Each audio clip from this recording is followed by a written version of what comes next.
भगवान शिव का एक श्लोक मैं सुनाता हूं आपको।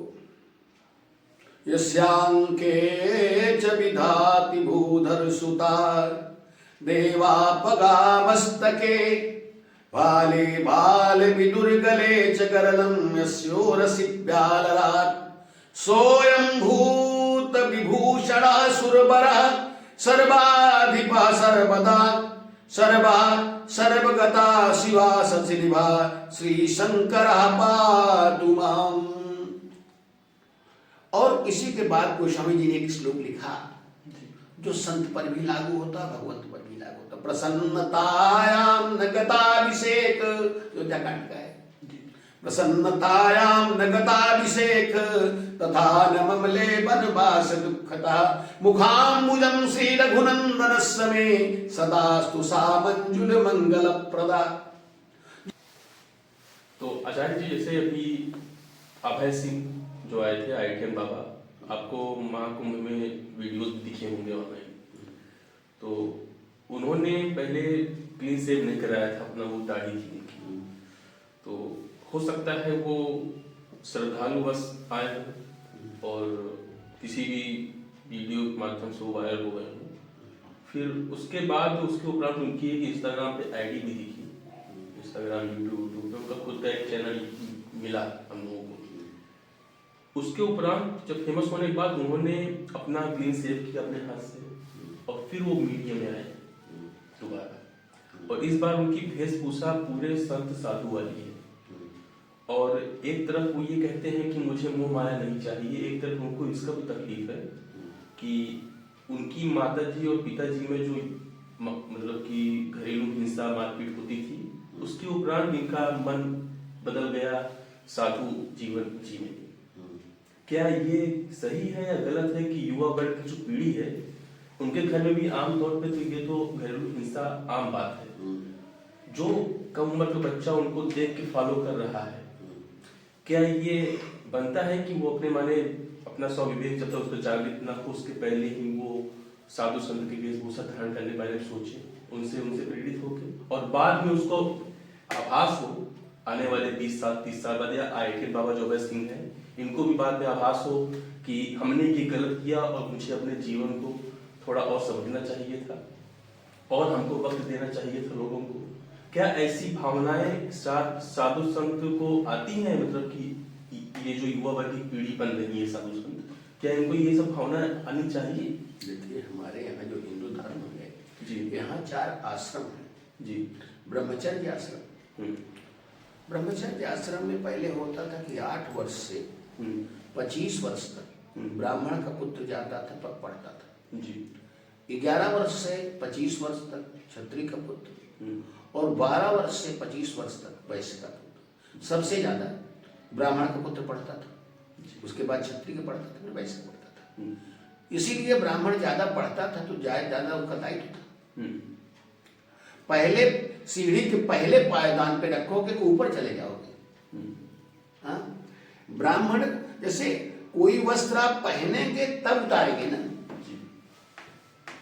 पहले आप भोग करेंगे तब योग करेंगे जी। अपने आप नहीं वैराग्य होता। हाँ, अपने आप वैराग्य नहीं होता। होई न विषय विराग भवन बसंत बात चौथपन हृदय बहुत दुख लाग जन्म गयो हरिरा भजन में। स्वामी करपात्री जी 17 वर्ष में एक लड़की पैदा हो गई तो गए।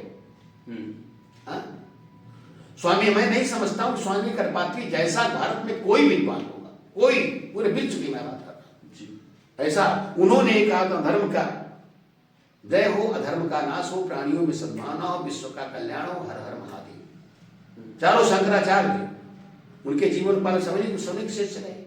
देव स्वरूपा तो चाहे हमारे गुरुदेव स्वामी कपिलेश्वरानंद हो, चाहे जो भी श्री लक्ष्मण चैतन्य जी महाराज रहे हो, कोई भी रहा हो, स्वामी जी। तो सबसे बड़ी चीज है कि हम केवल इस चकाचौंध में कि हम बाबा बन जाएं और अपना वीडियो वायरल हो जाए, उसके बाद हमको सब पूछने लगे हम और अरबपति हो। क्योंकि इसके ये वायरल होने के बाद उनका एक स्टेटमेंट था ऑन वीडियो कि जब मैं कुंभ में आया मेरा आधार कार्ड खो गया, अब मुझे आधार कार्ड की जरूरत नहीं होगी, मेरा चेहरा फेमस हो चुका है, मैं जहां जाता हूं मुझे लोग पहचान लेते हैं। ये उनका स्टेटमेंट था। तो हमको जहां तक ये लग रहा है कि उनकी मानसिकता ही यही थी कि हम किसी न किसी माध्यम से एक बार महाकुंभ में फेमस हो जाएं और उसके उपरांत तो हमको किसी चीज की आवश्यकता ही नहीं है। गलत है। सिद्धि इसीलिए सगुणोपासक मोक्ष न लेंगे, सिद्धि से प्रसिद्धि होती है।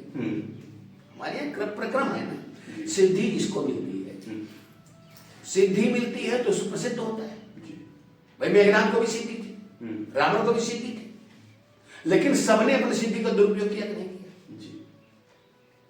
जब आपको सिद्धि मिल जाएगी तो प्रसिद्धि मिल जाएगी, तो जब प्रसिद्धि मिल जाएगी तो आपके पास बहुत अनुयायी होंगे। उनको श्रीमद् भागवत का सप्तम स्कंद पढ़ना चाहिए, जहां पर ज्ञानियों और वैरागियों के नियम है, संन्यास दीक्षा के नियम है, वानप्रस्थ आश्रम के नियम है, गृहस्थ आश्रम के नियम है। सन्यासी को किसी का शिष्य नहीं बनाना चाहिए, किसी को शिष्य नहीं बनाना चाहिए, नख बाल नहीं कटाना चाहिए, अग्नि का पकाया कुछ नहीं खाना चाहिए, कोई वस्त्र नहीं पहनना चाहिए, कोई शिष्य नहीं पाल सकता, काठ की औरत को भी स्पर्श नहीं कर सकता। जिसकी इंद्रियां स्वयं संयमित हो गए वो संन्यास ले सकता है, नबी की इंद्रिय सब बह रहे हैं रावण की तरह, तो उसका विनाश होगा। भाई जो पकड़ा गया बाबा, वो क्या नाम है उसका, अभय सिंह, नहीं अभय सिंह के पहले बाबा जो पकड़े गए हैं, आसाराम बापू इत्यादि के, क्या स्थिति? सब मोह माया के पुतले वाले बने हुए रावण की तरह से और कालनेम की तरह से घूम रहे हैं। तो हम तो चाहते हैं कि सरकार को भी चाहिए इस तरह के जितने भी प्रकार की कालनेम है सबको बंद कर देना चाहिए, क्योंकि ये क्लीन शेव के बाद जो है ये वेस्टर्न कपड़ा, आप क्लीन शेव पहनिए, आप पैंट पहनिए, वो अच्छी जींस और पैंट पहन के ये साधु कह रहे थे अपने आप को, क्या ये वेशभूषा होती है किसी साधु? पहले आप वेशभूषा पे मत जाइए, पहले आप चित्तवृत्ति पर जाइए। आपका मानस कुंभ जो लगता है, इसीलिए मैंने शुरू में कह दिया, कुंभ जो लगता है यहाँ पर सम जम नियम, सिली मुख नाना, वो समझी ने कहा, सम जम नियम, समन, इंद्रियों का समन, मन का समन, मन से ऊपर इंद्रिय है ना, 5 इंद्रियां 5 कर्मेंद्रियां, और मन बुद्धि चित्त अहंकार समझम नियम सिली मुख नाना, ये धनुष के बाण है। और हर पद रस जो हर की भक्ति है वो वही फल है। हर पद रस रति वेद बखाना, तो वो भक्ति है। आप हनुमान जी चाहते तो अनेक रूप धारण कर लेते, विद्वान क्यों रहे? वाली उसी रूप में पूजे जाते हैं, वृक्षराज उसी रूप में पूजे जाते हैं, जामवंत उसी रूप में पूजे जाते हैं, राम के सब साथी थे। तो आप अपना आवरण चेंज कर रहे हैं या पर्यावरण चेंज कर रहे हैं? आप ऊपर से तो बहुत अच्छे बन जा रहे हैं, केवल देख के बेस, तो बेस कीमत नहीं करता, अंदर क्या है? आप ये तो बना सकते हैं ना, पर्यावरण है, बाहरी आवरण है, आप ओढ़ लीजिए। लेकिन जो इस प्रकार से कार्य कर रहा है कि बाबा बन रहा है, तो बाबा को बदनाम कर रहा है, हिंदू धर्म को बदनाम कर रहा है, समाज को बदनाम कर रहा है, कालनेम जैसे। तो इनको तो जनता को भी बहिष्कार करना चाहिए और सरकार को दंड देना चाहिए, क्योंकि हिंदू धर्म को एक खोखला कर रहे हैं। आप पहले ब्रह्मचारी बन जाइए, फिर घर चले जाइए। सन्यासी बनना आसान थोड़ी है। स्वामी कृपालु जी ने चैलेंज किया पूरे विश्व को, उसे कोई नहीं बोला। क्या सिर्फ घर को त्याग देना ही मतलब सन्यासी जीवन होता है? चित्तवृत्तियों का त्याग सन्यास है। मोक्ष इसको कहते हैं कि जो अपने मोह माया से ऊपर चला गया वो मोक्ष है। हाँ? काम क्रोध लोभाज से प्रबल मोह के धार गिरमा दारू दुखद माया रूपीना, इससे ऊपर जाइए ना। राम को सन्यासी बनाया ना, तापस वेश विशेष उदासी, 14 वर्ष राम वनवासी। तो वनवास तो जाएगा लेकिन तापसी का वेश भी बनाएगा, लेकिन उदासीन रहेगा। तापसी का वेश तो कोई भी बना सकता है, लेकिन उदासीन रहेगा। बताया तो 3 राज मिल रहे हैं, निषाद राज का राज मिल रहा है, सुग्रीव का राज मिल रहा है, विभीषण का राज मिल रहा है। राम नहीं चाहते, जैसे गए तो वैसे चले गए। तो आप पद और प्रतिष्ठा, सब पद के लिए परेशान है और पद और प्रतिष्ठा में विनाश है। हाँ, न तद्भास्ते गीता के 15वें अध्याय में न तद्भास्ते सूर्यो न सांको न पावक हयद गत्वा तन्निवर्तते तं धाम परमम्। जहां से जाने के बाद जीव कभी नहीं लौटा मेरा परम धाम है। तुमको हिंदू धर्म की सबसे ऊंची कसौटी पर रखा जा रहा है, तो क्या आसान है? तो गलत है।